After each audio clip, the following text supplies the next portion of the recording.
media library. But also a lot of the clips I use are ones that I submit to the economics media library. And so on the homepage, you can see that there's a few things that I've submitted.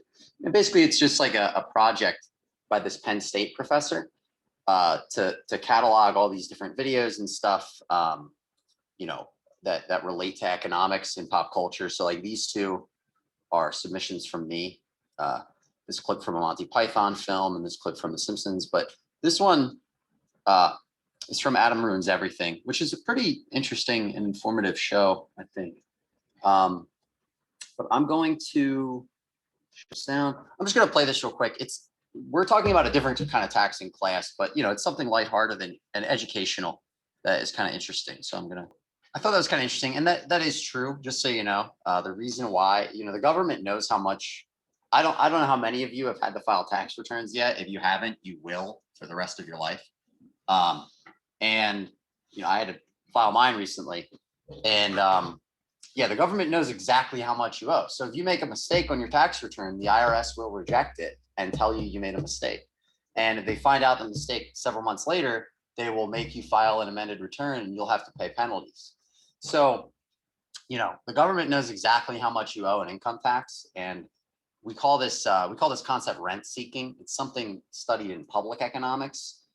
Rent seeking is where companies will, you know, lobby the government for some kind of preferential policy that benefits them quite a bit, but the costs are kind of dispersed over everybody.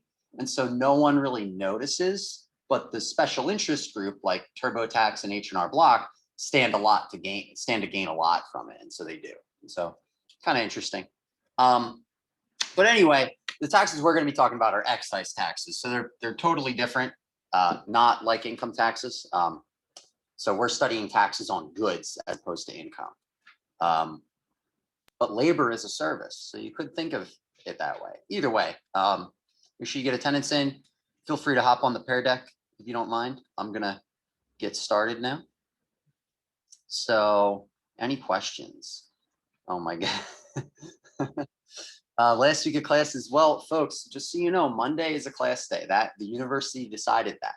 So, you know, we will, I mean, you know, half the class doesn't show up. More than half the class never shows up anyway. So, but, you know, Monday is a class day. You don't have to be here like any other day, but we will have class Monday, unfortunately. I mean, I like teaching, so it's not unfortunate for me, but, you know, you get the idea. I'm doing well. Thank you for asking. All right. Anyway, so we're going to be continuing where we left off. I'm going to kind of skim through the slides that I already went over, and I'm going to move into some new stuff. So remember what we talked about on Friday, you know, costs the way. Oh, what's happening here? Why? Hold up. This is an animated. There we go. So recall from Friday, you know, think of some kind of shift in supply, some cost saving procedure by a firm. Depending on how elastic demand is, that's going to affect how much it affects the price, right? So you saw this slide on Friday. You know, we have some kind of shift in supply, and if demand is very inelastic, the price falls a lot. If demand is very elastic, the price barely falls, right? So you can see how elasticity, the reactiveness of buyers to changes in price, is going to interact with the way in which some kind of change in supply or demand, for that matter, affects the price, okay? And so the same thing with a leftward shift, a reduction in supply, right? If buyers' demand is very inelastic and there's some kind of supply shock, we expect the price to go up a lot. If demand is very elastic, we expect the price to barely rise, right? So taxes, you know, remember there are trade-offs with taxes, right? They fund government programs and infrastructure. They also stifle market activity. So there's a trade-off, right? There's a trade-off. And so remember, excise taxes are the primary type of tax we'll talk about, okay? I kind of misspoke the other day. I said that sales tax was a type of excise tax. You can analyze sales tax like an excise tax using the same techniques we're going to do in class today. But a sales tax is actually not an excise tax because sales taxes are universal. So the state of West Virginia charges a 7% sales tax. So you go to the store and on, things that are subject to tax are just taxed at 7%. Whereas excise taxes are for specific goods. Okay, so there's like a gasoline tax, there's a liquor tax, there's an alcohol tax, a gasoline cigarette tax. That's what I meant to say. So excise taxes are just taxes on specific goods. Okay, so there's an 18.4 cent per gallon tax on gasoline, right? And that funds 90% of our highways. So that goes into the highway trust fund, and that's where all the money for highways comes from. So the more you drive your car, the more gas you buy, the more you're using the highways, basically, the more money goes to the highways. Okay, so it's kind of a way of getting people to pay for highways. So remember, taxes cause changes in supply and demand. Okay, depending on who they're levied on, we can tax the buyers or we can tax the sellers. The extent to which the price changes, I don't know whether I meant to say they change prices or the price changes. Either way, the extent to which the price changes depends on the elasticities of supply and demand. Okay. So tax incidence is the main thing we're interested in. Okay, that's the question of who bears the burden of the tax. Okay. Now, this is a key point that, this will come up, and this could, be something that people who aren't watching the lectures and aren't attending class and aren't reading, which is, some people don't, there are people in this class who don't really engage at all. And they're going to get this wrong on an exam. So remember, it does not matter whether we place the tax on the buyers or sellers. Okay. That's very important. It does not matter who we tax. What matters is elasticities. Whether we tax buyers or sellers, one market where you tax the buyers, an identical market where you tax the sellers, there's no difference. Okay. Doesn't matter whether you tax buyers or sellers. Okay. The incidence of the tax, the burden of the tax relies solely on the relative elasticities between supply and demand. We're going to talk about this in a second. Okay. So buyers are more elastic than sellers. Sellers bear a higher burden. Now think about that intuitively. Let's say demand for something is very elastic. So sellers can't really raise the price very much, or else they're not going to sell much at all. And let's say a tax gets placed on the good, whether it's on buyers or sellers, doesn't matter. The sellers are going to bear the burden of the tax. They're going to eat most of the cost and very barely raise the price that they put on the shelf, because buyers are very elastic.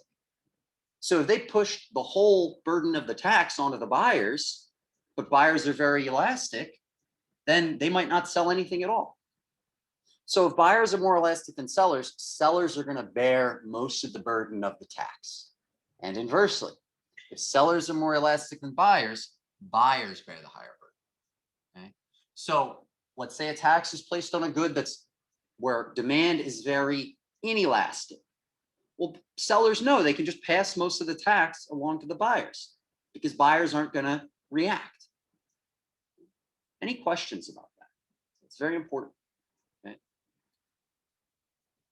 So the less elastic or more inelastic party bears the higher burden of the tax. They get more of the tax incidence.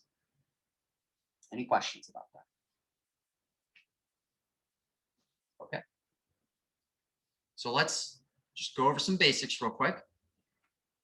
Graphically, okay, when we talk about this graphically, when we see it, the tax on sellers is going to shift the supply curve left. You could also think of this as shifting it up. That's fine too. Okay, so graphically, it's an upward shift by the amount of the tax. So if it's a $5 tax, the supply curve is going to move up vertically by $5. Right? Tax on buyers, same idea. Demand curve shifts left or down. So graphically, that's a downward shift in demand by the amount of the tax. A $5 tax is going to move the demand curve down vertically by $5, okay, down along the y-axis where price is. Okay. Questions about that? I'm going to show that to you in a sec. We're going to talk about the graphing. Okay. Oh, you'll ask that? Okay, fair enough. So again, does not matter who we tax. Only elasticity matters. Only elasticity matters. Okay. Basically, always a tax is going to reduce the equilibrium quantity exchange. Now, the exception to the rule would be if supply or demand were perfectly inelastic. So, there are goods that are very close to having perfectly inelastic demand, like insulin, life-saving drugs. There are products where supply might be perfectly inelastic. So for example, like, on some price range, some famous work of art where there's only one piece in existence, probably perfectly inelastic supply. And so a tax isn't going to change the quantity because there's only one of them, right? Now, if the tax is really, really big, bigger than the value of the good itself, then, they're not going to sell that art piece, right? But theoretically, you can imagine that if something were perfectly inelastic, demand or supply, the quantity wouldn't change. But most of the time, pretty much all the time in the real world, we expect that a tax is going to reduce the size of the market, okay? It's going to reduce that equilibrium quantity. So again, taxes have a benefit that they provide public goods, provisions, infrastructure, provide for social welfare. At the same time, they stifle market activity. Okay, so that's the trade-off always, right? You have to balance it. Okay. Any questions? Okay. So I want you to think about what you know about elasticity. I'm going to show you something in a sec. But why do taxes on cigarettes barely reduce the quantity of cigarettes demanded? Now, this is a basic thing. This is something we did a while ago. But I just want to jog your memory real quick. Why do taxes on cigarettes barely reduce the quantity of cigarettes demanded?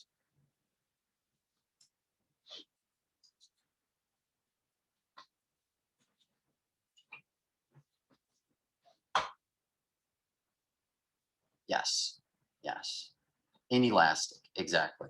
Yep. And because people are addicted to them, demand is inelastic. Exactly. Yep. So exactly. So the demand for cigarettes is inelastic, right? Okay. So elasticity, right there, it determines the effects of a tax. So you can see how, a tax on cigarettes doesn't do much because cigarettes have inelastic demand. Now, what we would know is that when you do tax cigarettes, because the demand is so inelastic, you would expect most of the burden of the tax to be passed on to the consumers.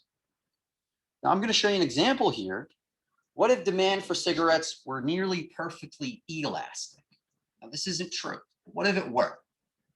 I'm going to prove to you two things that the first one you're going to be, I think I have you convinced, which is that if demand for cigarettes were perfectly elastic or nearly perfectly elastic, a tax would, severely reduce the quantity of cigarettes smoked. But I'm also going to try to convince you that producers would bear most of the tax cost. Okay. So I'm going to draw that out for you. So here's a scenario. We're pretending that the demand for cigarettes is nearly perfectly elastic. Okay.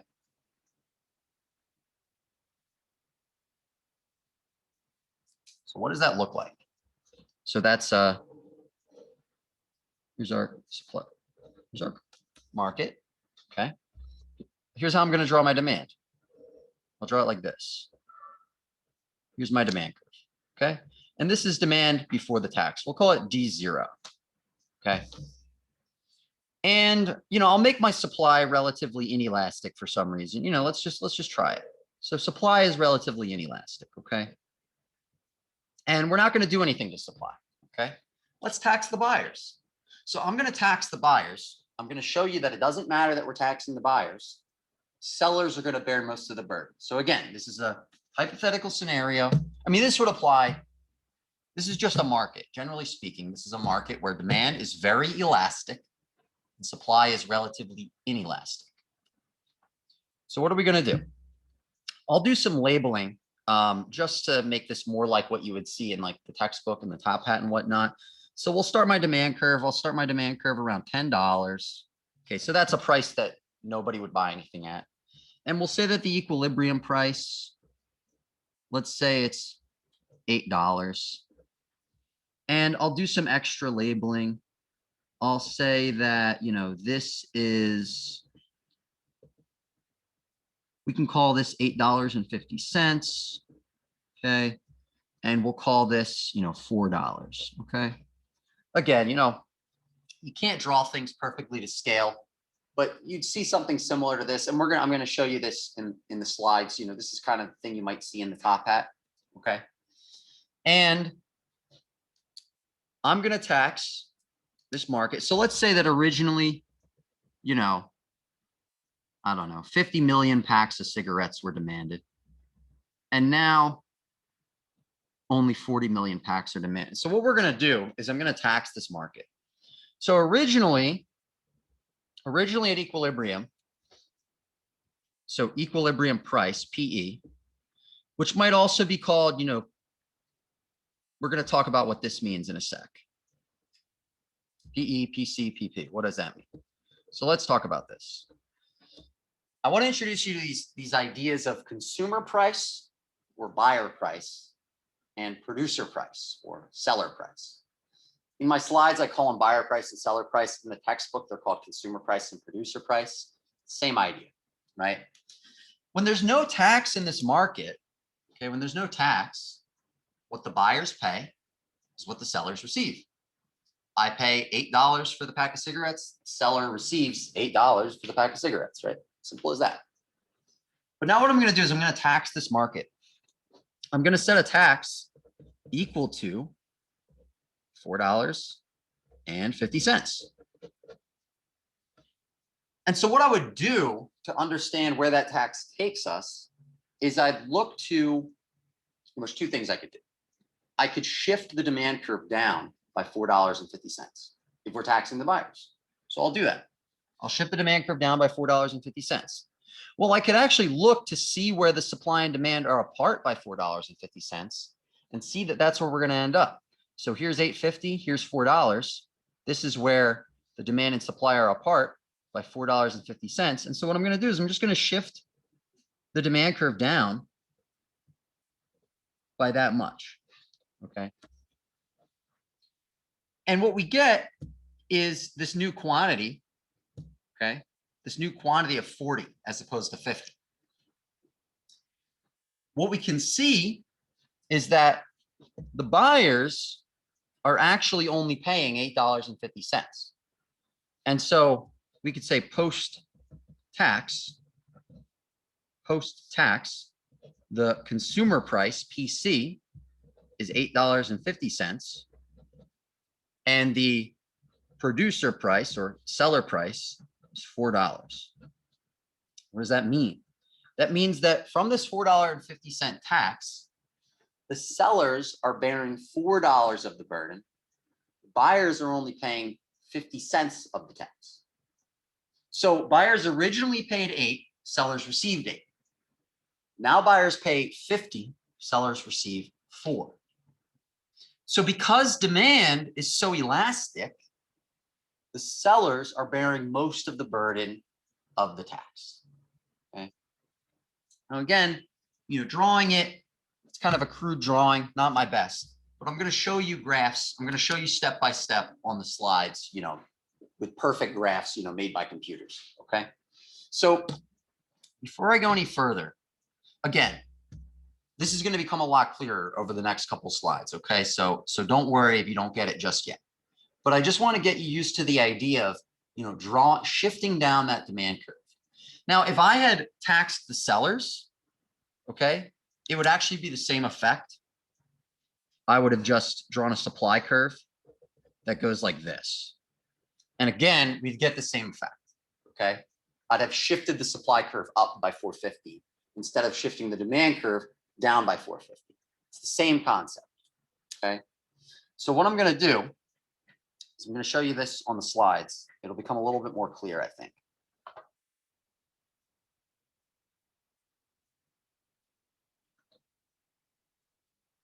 So this is what I'm trying to show you.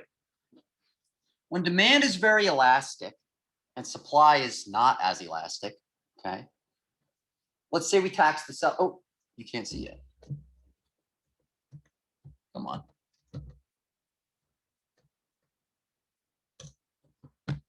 There we go. Excellent. So again, if demand is very elastic and supply is not as elastic or relatively inelastic, most of the burden of the tax goes on to the sellers, the producers, okay? And so the price that the buyers pay barely goes up. It just goes up from here to here. But the price the sellers receive goes from here all the way down to here. So again, doesn't matter who I tax, because if I had taxed buyers, we'd get the same result. We'd have a demand curve that shifts down like this, okay? And this would be demand with tax.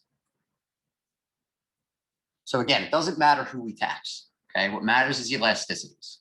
And so what we get is the actual price on the shelf from this tax barely goes up at all. So buyers are barely affected, but sellers bear most of the burden, okay? That's the idea. Now, being able to parse through this, let's talk about this for a sec. So to measure tax incidence, we look at two things. We say how much more are buyers paying now that a tax is imposed, okay? So on this first graph, buyers were originally paying PE, now they're paying PC, okay? Consumer price, the buyer price. The price they're paying barely went up. But the price the producer receives for the good went down quite a bit, okay? The inverse is true in chart B. So here, the consumer price goes up a lot, the producer price barely falls. That's because demand is inelastic and supply is elastic. So you see how the burden changes depending on who's more elastic, okay? That purple box is the tax revenue. The price the consumers pay minus the price the producers receive is the tax. You buy the good, a tax gets taken out and goes to the government, the producer gets the rest. So the difference between PC and PP on that graph is the value of the tax. Multiply that by the quantity after the tax, you get tax times quantity. That's tax revenue. That's the money the government brings in from the tax in this market. So again, we call this the buyer price or the consumer price, whatever you want to call it. And then, how much less are sellers receiving for each good? That's the seller price, okay? So we look at the buyer price minus the tax, and we could get the price that the seller or the producer receives, okay? And so once we have those values, once we have the actual difference, we could divide that by the amount of the tax and figure out what the incidence is. So if there's a $4 tax and consumers are only paying 50 cents more than they were previously, they're only bearing, 1/8 of the burden. Or let's say there's a $4 tax and buyers are paying $1 more than they did before the tax. They're bearing 25% of the burden, and sellers must be bearing 75% of the burden. So you're literally just looking at how the price changes for the buyers and how the price changes for the sellers, looking at the difference compared to the original equilibrium price when there was no tax, and just divide it by the amount of the tax. So you can say buyers pay this percentage of the tax, sellers pay this percentage of the tax. That's the tax incidence. That's how we measure tax incidence, okay? So on the next slide, I'm going to show you just step by step how we would read one of these on like a question. But let me just see. Does anybody have any questions?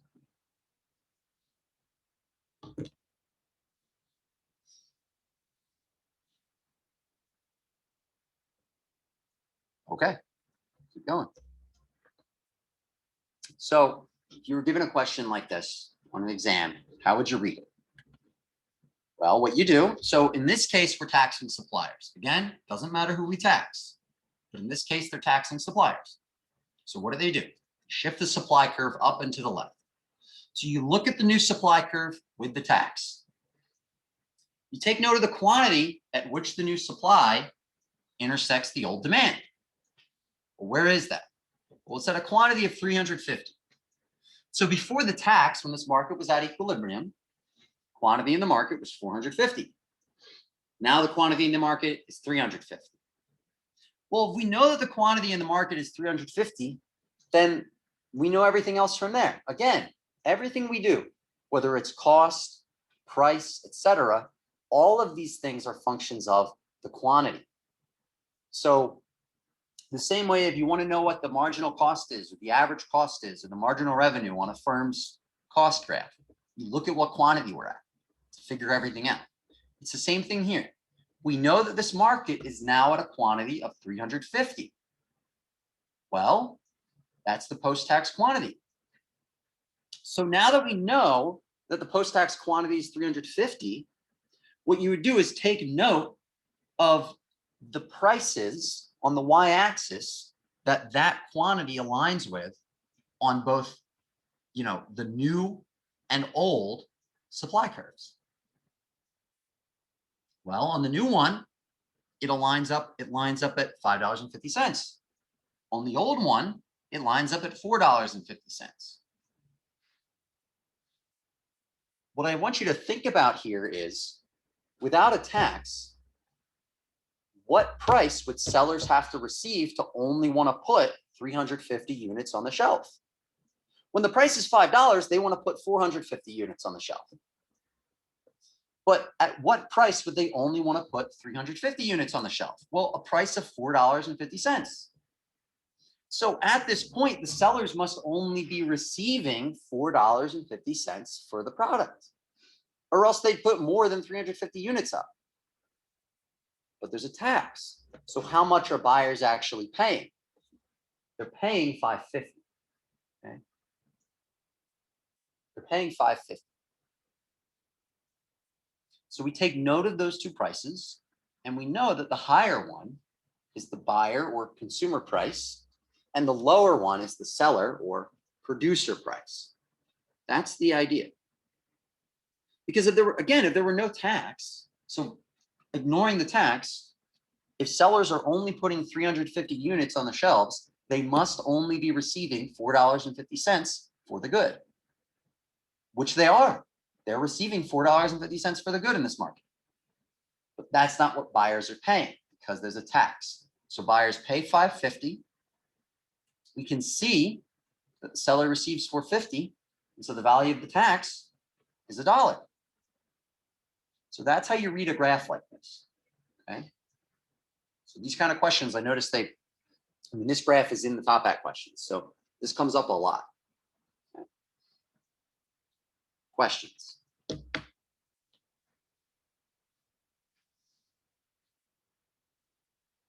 Any questions? Okay. All right. So with that in mind, tell me what the pre-tax equilibrium quantity is. What's the pre-tax equilibrium quantity?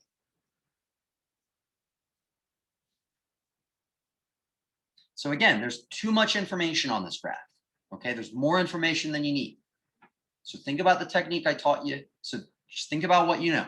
What's the pre-tax equilibrium quantity? Okay, it's 1,000. Good. So the answer is 1,000. Okay. Now, I'm gonna make this a little more dynamic. So the price is $4. Someone tell me what the post-tax equilibrium quantity is. So now change your numbers. What's the post-tax equilibrium quantity? So we're taxing suppliers. What does the quantity move to? Okay, we're settling around 900. That's correct. Now the numbers are going to change quite a bit. They're going to change in magnitude. What is the price on the shelf that buyers see when they go to the store once this product is taxed?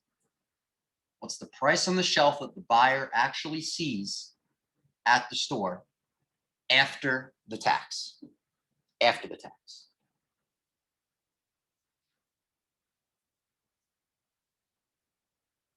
Sit for a sec.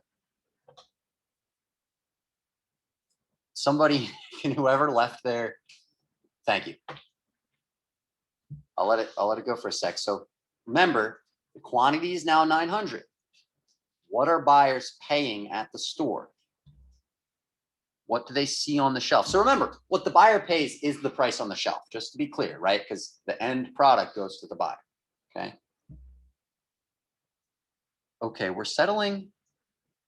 So is this people, I don't know if it recognizes, I'm seeing a lot of 4s. Let's see what this looks like. Oh, okay, so it really is mostly 440. Good, yeah, this thing doesn't pick up on that. Excellent. So it is $4.40, that's correct. Now, what price are the sellers receiving? What price are the sellers receiving?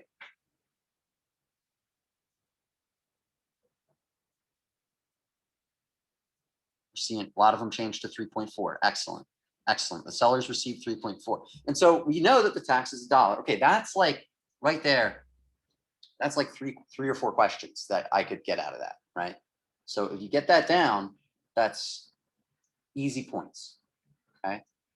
So that's it. That's your, so now, okay, we'll do one more. What's the tax revenue that the government brings in from this market? So now use your intuition. Think about how many products are being sold and what the value of the tax is. How much revenue does the government bring in from this tax on this market? How much revenue does the government bring in?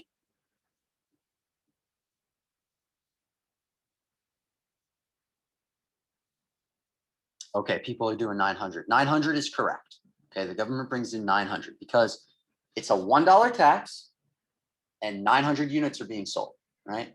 So now this is where it's good to understand, have your economic intuition when you think about these things, because somebody who doesn't understand the basic laws of supply and demand might say, oh, there's 1,000 units being sold in this market. Let's tax it at $1. We'll bring in $1,000 of government revenue. But remember, people respond to incentives. So you tax this market, and there's no longer 1,000 units being sold. Now it's 900 units being sold.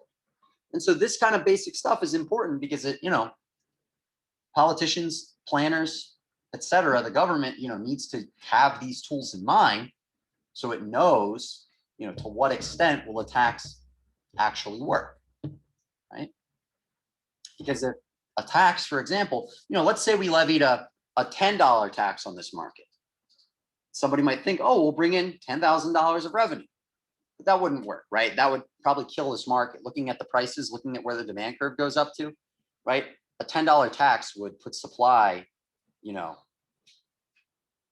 all the way like up here.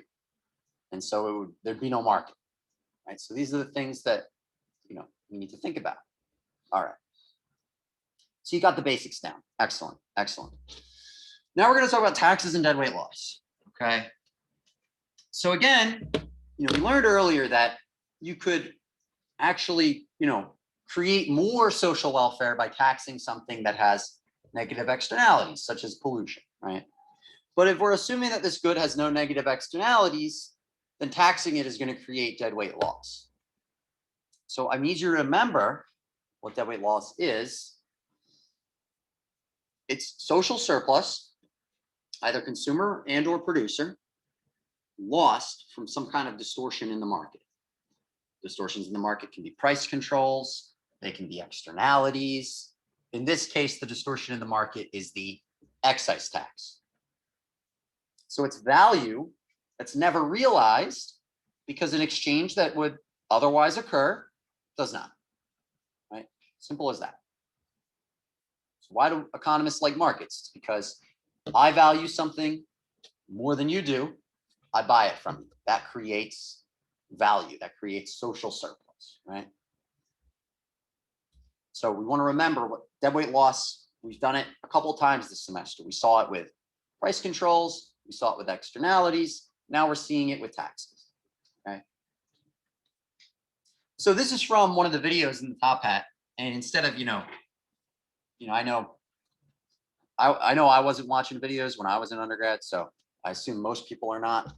You should, because they're good videos. This is a really good video that explains it, but I'm gonna, go through it step by step here, the way they did it.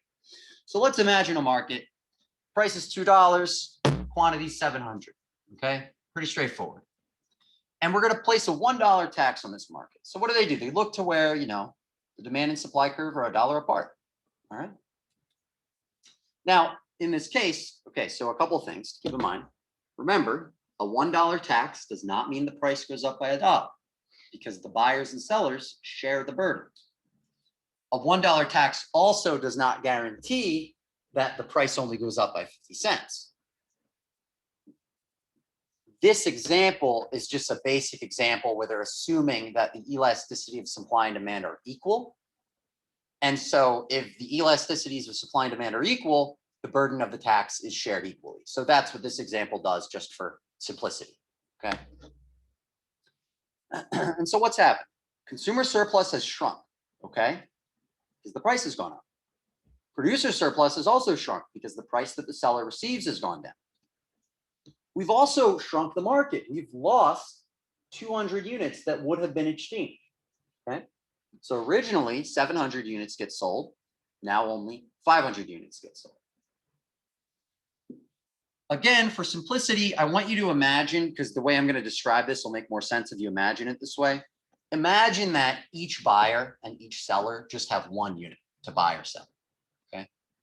So think of this like 200 buyers and sellers are now no longer being paired up because of the tax, right? 200 people, 200 buyers and 200 sellers are kind of getting kicked out of this market because instead of 700 units, only 500 units are getting exchanged.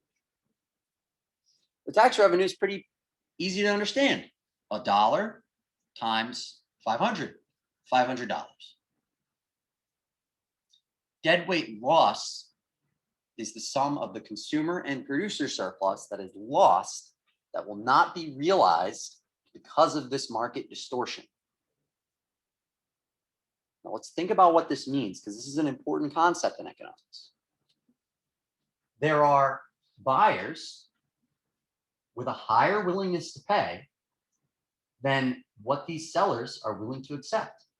These 200 sellers on this portion of the supply curve should be paired with these 200 buyers on the, in fact, I'll draw so that people who are actually going to watch this later can see.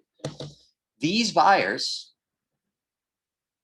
should be getting paired with these sellers, right? These 200 buyers have a willingness to pay that's higher than these 200 sellers are willing to accept. So they should be paired in a market, and that should create value. That's why we want markets, right? Because people with whose marginal benefit is higher than the seller's marginal costs get to do an exchange, and that creates welfare, right? That creates societal welfare, social surplus. But that's not happening. These 200 buyers and sellers are no longer being paired because the tax has reduced the quantity that both the buyers want to buy and that the sellers want to sell. Because if sellers can only get $1.50 for the good, they only want to put 500 on the shelf. And if buyers have to pay $2.50 for the good, they only want to buy 500 units. So this quantity from 500 to 700, these are exchanges that are not going to happen. It's value that won't be realized because of this distortion. And so that's the deadweight loss. That's value that's just lost from society. Nobody gets it. Okay. That's that. So let's see. And let me clear this. That's that. Any questions? Any questions at all? All right, we're gonna do something we haven't done in a little while. Oh, does it already happen? Hold up. Yeah, nice. Let's do something real quick that we haven't done in some time. Why don't you draw what you learned today? Or draw something, but hopefully draw what you learned.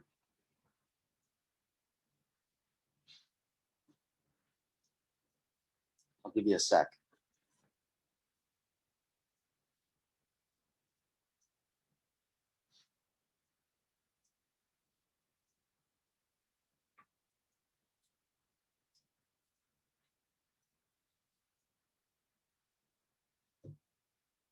All right, let's see what we got here. Tax revenue. Okay, good. Good. You learned about tax revenue. Okay, great. Yeah, that's true. Taxes definitely lost. Nice. Thank you. Tax bad for supplier. Yeah. Yeah. Okay, good. Yeah, that's interesting. Yeah, because in this case, it looks like you're drawing a supply curve that's more inelastic. So sellers would bear most of the burden. Good. No tax. These are the same picture. Yes, tax incidence doesn't matter whether buyers or sellers get taxed. So this is true before the tax. Okay. Right. So this is true. The equilibrium. So again, think about it. It's like the price the consumer pays is the same as the price the producer receives when there's no tax. When there's no tax. Okay. Tax. Okay. Very nice. Good. Good. This is true. This is a key point, right? So be careful. So this little thing you drew, this little box is technically tax revenue. The incidence is the portion of that that the buyers pay versus the portion of that that the sellers pay. Okay, that's important to think about. More inelastic feels burden. That's correct. Good. Inelastic tax does not. Yeah. So again, the point here is like for cigarettes, the tax wouldn't change the quantity consumed very much, but the main idea is just about tax incidence. Okay, so the cigarette example is not super key to the lesson. Whoa, what are these emojis? Nice. Okay. I don't know what's happening here. Let's see, anything else interesting? Dead weight loss. Yeah, yeah. I mean, yeah, it's hard to draw. You're probably drawing with your fingers. It's hard to do. Tax big corpse, I guess. Yeah, if you want. Only care about elasticities. Yeah, so quiz is Friday, modules 10 and the second half of module 10 up to module 14. Okay. We probably won't do, I don't know if we're going to do module 15 at all. Maybe I'll touch on it on Monday. Okay. All right. Well, let's see. Anything else interesting? Buyers and sellers. Doesn't, well, I'll come back to that one. All right. Yep. All right, folks. I will see you on Wednesday. Have a nice day.